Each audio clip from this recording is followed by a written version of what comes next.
vou falar para vocês sobre o bruxismo. O que é o bruxismo? O bruxismo é o ato de você apertar ou ranger os dentes.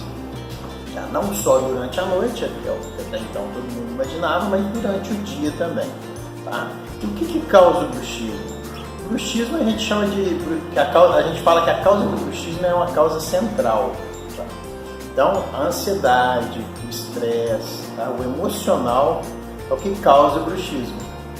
Então, quais as consequências desse bruxismo? O que pode causar no paciente, na pessoa?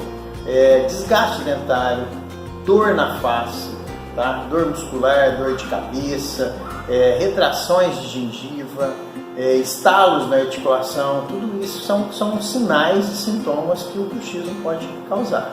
Tá? E existe tratamento para esse bruxismo? Não, a gente pode evitar que esses transtornos aconteçam. Tá? Por exemplo, o uso da placa, ela vai evitar que você desgaste os dentes, tá? Que você comprima a sua articulação, ajudando muito nesse processo do bruxismo.